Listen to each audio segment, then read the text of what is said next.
Hello friends, welcome to Leaders Space Academy. दोस्तों, आज से हम इलेक्ट्रिकल मशीन्स का कोर्स स्टार्ट कर रहे हैं। ये पहला लेक्चर होने वाला है जिसमें हम मशीन्स का बेसिक्स देखेंगे।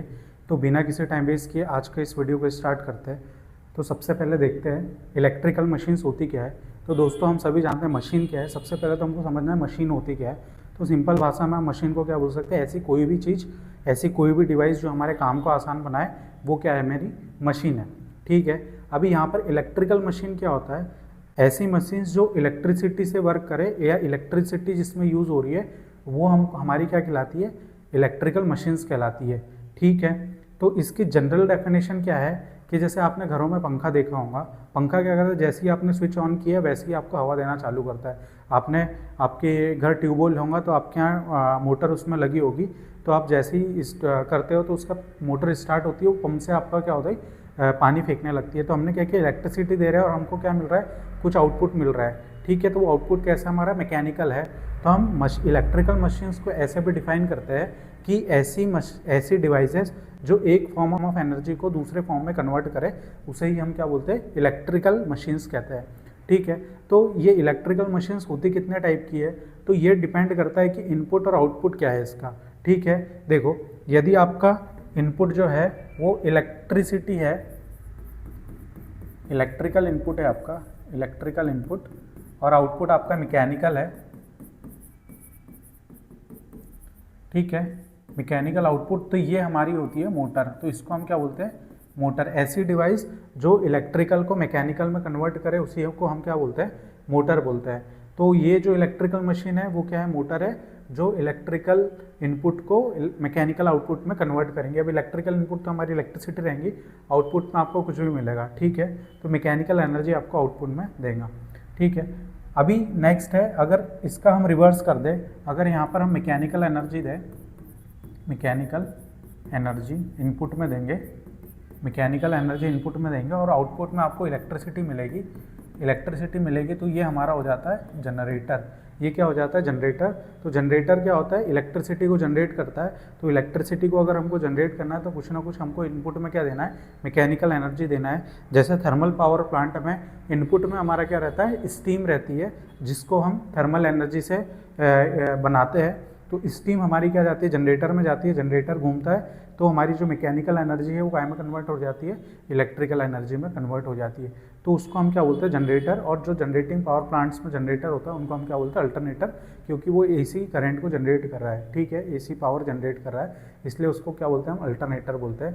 और हमारी थर्ड टाइप की जो हमको मशीन में पढ़ना पड़ता है वो होता है हमारा ट्रांसफार्मर, ट्रांसफार्मर। ठीक है।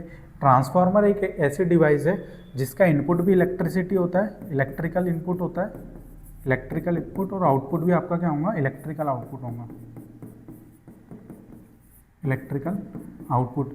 सिर्फ ये क्या करता है, वोल्टेज लेवल को एक लेवल से दूसरे लेवल पर चेंज करता है। नेक्स्ट है क्लासिफिकेशन कैसे करते हैं। तो दोस्तों, आपको पता है कि जो इलेक्ट्रिसिटी है या जो करंट है, हमारी दो टाइप की करंट है। एक डीसी है जिसकी वैल्यू कभी चेंज नहीं होती, टाइम के साथ वो चेंज नहीं होती, तो उसको हम क्या बोलते हैं, डीसी, डायरेक्ट करंट बोलते हैं। ठीक है। और एसी है जो टाइम के साथ चेंज होते रहती है। ठीक है। जो हमारी एसी है वो हमारी ऐसी अल्टरनेटिंग चेंज हो रही है टाइम के साथ।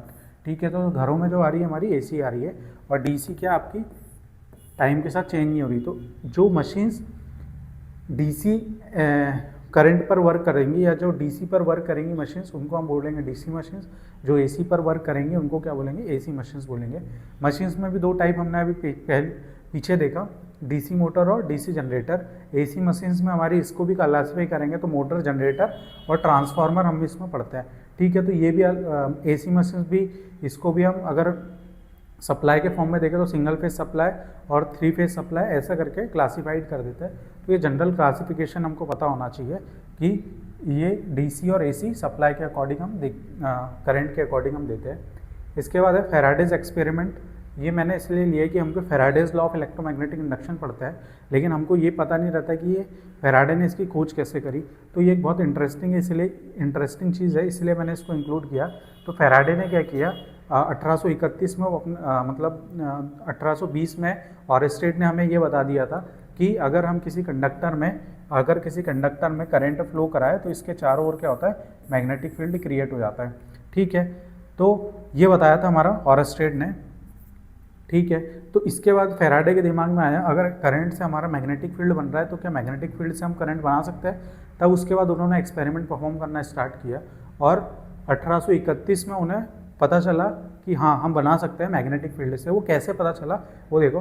तो पहले आयरन रिंग एक्सपेरिमेंट उन्होंने क्या किया, एक आयरन रिंग ली जिसमें 2 वाइंडिंग को लपेट दिया, एक प्राइमरी वाइंडिंग और सेकेंडरी वाइंडिंग। ये प्राइमरी को क्या किया उसने एक स्विच के हेल्प से बैटरी से कनेक्ट कर दिया और सेकेंडरी को एक गैल्वेनोमीटर कनेक्ट कर दिया। अब क्या किया, जैसे ही वो स्विच ऑन कर रहा था तो ये क्या हो रहा था, यहाँ पर गैल्वेनोमीटर डिफ्लेक्ट कर रहा था और जैसे ही स्विच ऑफ कर रहा था तो गैल्वेनोमीटर आपका रिवर्स डायरेक्शन में डिफ्लेक्ट कर रहा था। तो इससे ये पता चला कि जब जैसे ही हम करंट को चेंज कर रहे हैं, करंट को हम क्या करेंगे, चेंज करेंगे, तो आपका मैग्नेटिक फील्ड चेंज होगा और मैग्नेटिक फील्ड चेंज होने से आपका ईएमएफ इंड्यूस होगा, ठीक है। वो 10 साल तक के क्या कर रहा था, उसने सिर्फ स्टैटिक मैग्नेटिक फील्ड लिया था, इसके कारण वो ईएमएफ इंड्यूस नहीं हो पा रहा था। तब 10 साल बाद उसे पता चला, जब ये आयरन रिंग एक्सपेरिमेंट उसने परफॉर्म किया, तब उसे पता चला फर्स्ट टाइम कि हाँ अगर हम करंट में चेंज करें जिससे फ्लक्स में चेंज होगा और फ्लक्स में चेंज होने के कारण आपका क्या होगा, ईएमएफ इंड्यूस होगा कॉइल में। तो ये पहला नियम यहाँ से, फैराडे का पहला नियम यहीं से निकला वाला है, क्या कि जब भी किसी कॉइल से जुड़े हुए मैग्नेटिक फील्ड में परिवर्तन किया जाता है तो उसमें ईएमएफ इंड्यूस होता है। तो ये फर्स्ट लॉ था और वो कैसे मिला था हमको, आयरन रिंग एक्सपेरिमेंट से। सेकंड एक्सपेरिमेंट था मैग्नेट और कॉइल मूवमेंट एक्सपेरिमेंट। उसने क्या किया, फैराडे ने अभी क्या किया, करंट को चेंज किया। अब उसने क्या किया, बोले मैग्नेटिक फील्ड को चेंज करके देखता हूँ उससे क्या हो रहा है। तो उसने क्या किया, एक नॉन मैग्नेटिक मटेरियल जैसे कार्डबोर्ड का जो एक पाइप रहता है, पाइप जैसा शेप रहता है, उसमें उसके ऊपर वायर्स लपेट दिए या कुंडली बना दी। अब क्या किया, इसको गैल्वेनोमीटर से कनेक्ट कर दिया और एक बार मैग्नेट ली, उसको अंदर बाहर वो करते रहा, जिससे क्या हुआ, ये बार मैग्नेट क्या है, मैग्नेटिक फील्ड देगा। इसको कलर चेंज कर देते हैं। तो ये क्या होगा, इसको कट करेगा, कॉइल को कट करेगा, तो कॉइल कट होने के कारण क्या होगा, इसमें ईएमएफ इंड्यूस हो रहा था। तो जैसे जैसे वो उसको चेंज कर रहा था, बार मैग्नेट को अंदर बाहर कर रहा था, तो आपका जो ईएमएफ है वो उतना ज़्यादा आपका डिफ्लेक्शन इसमें दिख रहा था। तो सेकंड नियम यहाँ से बोला उसने कि कितना ईएमएफ इंड्यूस होगा, जितना ज़्यादा आप फ्लक्स में परिवर्तन करो। तो ये हमारा सेकंड नियम कहाँ से लाया उसने, ये मैग्नेट और कॉइल मूवमेंट से। तो 2 एक्सपेरिमेंट किए और 2 नियम उसने दिए हमें। तो अब देखते हैं फैराडे के नियम, ये बहुत इंपॉर्टेंट है, ये हमको पता होना चाहिए। तो ये क्योंकि पूरी जो मशीन्स है, मोटर्स है हमारी, मोटर, जनरेटर और ट्रांसफार्मर सब हमारे फैराडे के इलेक्ट्रोमैग्नेटिक के लॉ पर ही वर्क करता है। तो पहला नियम सिंपल सा है, जब किसी कॉइल से जुड़े मैग्नेटिक फील्ड में परिवर्तन करते हैं तो इसके सिरों पर क्या हो जाता है, ईएमएफ इंड्यूस हो जाता है। क्या इंड्यूस हो जाएगा, ईएमएफ, इलेक्ट्रोमोटिव फोर्स, ठीक है। और अगर ये हमारा सर्किट बंद है, सर्किट अगर क्लोज है, तो उसमें क्या हमारी करंट फ्लो होने लग जाएगी, ठीक है। तो ये पहला नियम था हमारा फैराडे का। सिंपल सा नियम याद रखना है कि यदि किसी कॉइल से जुड़े मैग्नेटिक फील्ड में परिवर्तन किया जाता है तो उसमें कॉइल में ईएमएफ इंड्यूस हो जाता है। यही हमारा फैराडे का फर्स्ट लॉ था। सेकंड लॉ क्या बोलता है आपका, कि पहले लॉ में बताया कि ईएमएफ इंड्यूस हो रहा है, तो कितना ईएमएफ इंड्यूस हो रहा, तो वो ये बोल रहा है कि जो सेकंड लॉ ये बोल रहा है कि आपका जो ईएमएफ इंड्यूस है वो फ्लक्स में परिवर्तन की दर के समानुपाती है। मतलब जितना ज़्यादा फ्लक्स में चेंज करेंगे उतना ज़्यादा आपका ईएमएफ इंड्यूस होगा। अब जैसे ही हम यहाँ से प्रोपोर्शनल का साइन हटाते हैं तो -n d∅dt लगाते हैं। ये n क्यों लगाया, क्योंकि यहाँ पर एक टर्न तो है नहीं, n नंबर ऑफ टर्न्स है, तो जितने ज़्यादा टर्न्स रहेंगे उतना ज़्यादा ईएमएफ आपका जनरेट होगा, ये है। और माइनस साइन यहाँ क्या बताता है कि ये जो ईएमएफ इंड्यूस हो रहा है वो उसी कारण का विरोध कर रहा है जिस कारण से ये उत्पन्न हो रहा है। मतलब इसकी जो डायरेक्शन है वो हमेशा ऐसी होंगी कि वो ये फ्लक्स परिवर्तन का विरोध करेगा। ये हमारा लेंस लॉ कहलाता है। तो यहाँ से हमको इतना पता होना चाहिए कि E बराबर से -n d∅dt। नेक्स्ट हम देखते हैं लेंस लॉ। तो लेंस लॉ क्या बोला, अभी हमने पीछे देखा सेकंड लॉ में, फैराडे के सेकंड लॉ में माइनस साइन लगा रहा था। तो माइनस साइन क्या था, वो ये बता रहा था कि जो ईएमएफ इंड्यूस हो रहा है वो किस दिशा में हो रहा है, हमेशा उस दिशा में होगा जिससे वो जो फ्लक्स परिवर्तन का है वो विरोध कर सके। तो यहाँ से हम देखेंगे 2 कॉइल हमने ली, पहली बार में ये बार मैग्नेट को हम इसमें कॉइल के पास लेके आएंगे तो इसमें करंट की डायरेक्शन क्या होगी, तो इसमें करंट की डायरेक्शन हमेशा ऐसी होंगी कि ये फ्लक्स परिवर्तन का विरोध करे।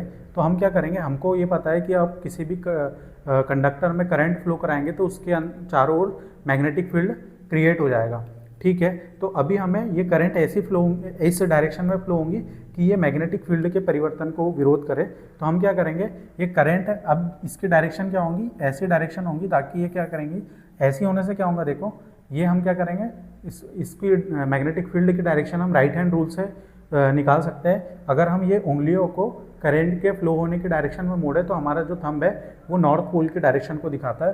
तो ये हम इसको कैसा मोड़ेंगे, ये ऊपर की ओर ऐसी हमारी फ्लो हो रही है ऐसी, तो हमारा जो एन है वो किधर होगा आपका, यहाँ पर हमारा एन होगा, और इधर क्या होगा आपका एस होगा, ये एन होगा और ये आपका होगा एस।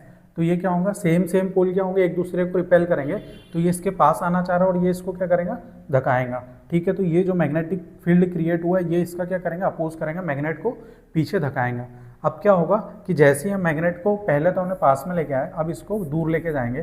तो क्या होगा, दूर ले जाने से इसकी करंट की डायरेक्शन जो है, कॉइल में करंट की डायरेक्शन चेंज हो जाएंगी। पहले यहाँ से नीचे हो रही थी, अब ऊपर हो जाएगी। तो अब हम अगर देखें तो हमारी करंट की डायरेक्शन ऐसी है। तो अब एन किधर हो गया आपका, एन आपका इस साइड में हो गया और एस इधर हो गया। अभी हमें पता है कि अगर नॉर्थ पोल और साउथ पोल है तो एक दूसरे को क्या करेंगे, अट्रैक्ट करेंगे। तो ये पीछे जाना चाह रहा है लेकिन कॉइल उसको कैसे खींचेंगे, इधर खींचेंगे। मतलब इसकी पोजीशन या फ्लक्स में परिवर्तन का वो क्या कर रही है, विरोध कर रही है। तो यही हमें लेंस ने बताया। नेक्स्ट हम देखते हैं Fleming's right hand and left hand rule. तो जो राइट हैंड रूल है वो हमारा जनरेटर में लगता है। जनरेटर में क्यों लगता है कि हमें जनरेटर में क्या करंट की डायरेक्शन पता करना है। तो राइट हैंड रूल क्या बोलता है कि अगर आप आपके राइट हैंड की थंब, फर्स्ट फिंगर और सेकंड फिंगर को ऐसा फैलाए कि तीनों एक दूसरे से क्या हो, 90 डिग्री पर हो, एक दूसरे से 90 डिग्री पर हो, तब हम क्या करेंगे, इसको इस तरीके से जमाएं कि आपका जो थंब है वो फोर्स की डायरेक्शन को शो करे, जो आपका फर्स्ट फिंगर है वो मैग्नेटिक फील्ड के डायरेक्शन को शो करे, तो जो आपका सेकंड फिंगर है वो करंट के डायरेक्शन को शो करेगा। तो अभी हमें यहाँ पर फोर्स पता रहेगा कि किधर साइड लग रहा है और मैग्नेटिक फील्ड की डायरेक्शन तो करंट के डायरेक्शन निकालना है। तो देखते हैं कि ये जो हमारा ए बी है, ए बी सी डी, तो ए बी कंडक्टर है, उसमें करंट किस डायरेक्शन में फ्लो होंगी। तो फोर्स कहाँ लग रहा है आपका, ऊपर की ओर लग रहा है, और जो मैग्नेटिक फील्ड की डायरेक्शन का है इधर साइड में है। तो हम इसको ऐसा जमाएंगे। तो ये देखो फोर्स ऊपर की ओर लग रहा है, मैग्नेटिक फील्ड की डायरेक्शन इस एन एस इधर साइड में है, तो आपकी जो करंट है वो कैसी ऊपर साइड में फ्लो होगी। तो हम इसको ऊपर बना देंगे, तो हमारी करंट की डायरेक्शन क्या होंगी, ऊपर होंगी। वैसे सिमिलरली यहाँ लगाएंगे, फोर्स किधर लग रहा है, अंदर की ओर, और मैग्नेटिक फील्ड की डायरेक्शन ऐसी है, तो करंट हमारी किधर फ्लो हो रही है, करंट की डायरेक्शन कौन शो करेंगे, आपका सेकंड फिंगर, तो ये नीचे की ओर जाएगी, तो ये आपका नीचे की ओर आ जाएगा। ठीक है, तो ऐसे करके हम राइट हैंड रूल से, राइट हैंड रूल किस में यूज़ करेंगे, जनरेटर में, है ना, जनरेटर में यूज़ करेंगे। तो राइट हैंड रूल हमेशा याद रखना है कि आपकी राइट हैंड के thumb, first finger, second finger को एक दूसरे के परपेंडिकुलर ऐसा फैलाना है और इस तरीके से जमाना है कि जो आपका थंब है वो फोर्स की डायरेक्शन को, फर्स्ट फिंगर है वो मैग्नेटिक फील्ड की डायरेक्शन को शो करे, तो आपका जो सेकंड फिंगर है वो करंट के डायरेक्शन को शो करेगा। सिमिलरली लेफ्ट हैंड रूल में क्या करेंगे हम, लेफ्ट हैंड रूल को में भी सेम है, thumb, first finger, second finger को एक दूसरे के परपेंडिकुलर ऐसा फैलाएंगे 90 डिग्री रहे। तो अभी हमें यहाँ पर करंट की डायरेक्शन पता रहेंगी, फोर्स की डायरेक्शन हमको निकालना रहेगा। तो अगर हमारा ये ए बी कंडक्टर है, ए बी, ये सी डी, तो ए बी में हम करंट की फोर्स की डायरेक्शन कैसे निकालेंगे, तो मैग्नेटिक फील्ड की डायरेक्शन ये है और करंट की डायरेक्शन ऊपर है, तो इसमें जो फोर्स लगेगा वो कहाँ पर लगेगा बताओ, अंदर की ओर। ठीक है ना, ये और करंट कैसी ऊपर की ओर जा रही है, तो इसमें जो फोर्स लगेगा वो कहाँ लगेगा, आपका अंदर की ओर इसमें लगेगा, है ना। इसको हम ऐसा कट लगाएंगे। ठीक है, और इसमें अगर निकालना है तो लेफ्ट हैंड रूल इसमें लगाएंगे, करंट इधर से ऐसा, तो ये क्या लगेगा आपका ऊपर की ओर लगेगा। ठीक है, तो ये कंडक्टर अंदर जाएगा, मतलब इस पर फोर्स अंदर की डायरेक्शन में लगेगा, इसमें ऊपर की डायरेक्शन में लगेगा। तो ऐसे लेफ्ट हैंड रूल का यूज़ करके हम करंट के डायरेक्शन और फोर्स की डायरेक्शन निकाल सकते हैं राइट हैंड रूल के हेल्प से। नेक्स्ट हमारा देखते हैं लॉरेंट्ज फोर्स लॉ। ये क्या बोलता है कि जब कोई मैग्नेटिक फील्ड में हम कंडक्टर को रखते हैं, ये एन एस, यहाँ से हमारी मैग्नेटिक फील्ड है, ये जा रही है। मैग्नेटिक फील्ड में अगर हम करंट कैरिंग कंडक्टर को रखते हैं, यही मोटर और जनरेटर का नियम है हमारा कि करंट कैरिंग कंडक्टर को रखता है तो ये एक फोर्स का एक्सपीरियंस करता है, फोर्स को एक्सपीरियंस करता है, और वो फोर्स की वैल्यू क्या होती है, एफ बराबरी से I into L cross B. B क्या है, मैग्नेटिक फ्लक्स डेंसिटी, एल क्या है, लेंथ ऑफ द कंडक्टर, और आई क्या है, करंट कितनी इसमें फ्लो हो रही है वो है। तो ये लॉरेंट्ज फोर्स है वो सिर्फ ये बता रहा है कि कितने मतलब अगर आपके किसी मैग्नेटिक फील्ड में आपने कंडक्टर को रखा तो उसमें एक फोर्स लगेगा। ये हमें कौन बता रहा है? लॉरेंट्ज फोर्स बता रहा है। तो ये थी आज की हमारी क्लास जिसमें हमने कुछ बेसिक्स देखे। तो दोस्तों ये था हमारा फर्स्ट लेक्चर। नेक्स्ट लेक्चर में हम मिलते हैं नए टॉपिक ट्रांसफार्मर के साथ। तब तक के लिए थैंक यू। अगर वीडियो अच्छा लगा तो लाइक सब्सक्राइब जरूर करें। Thank you.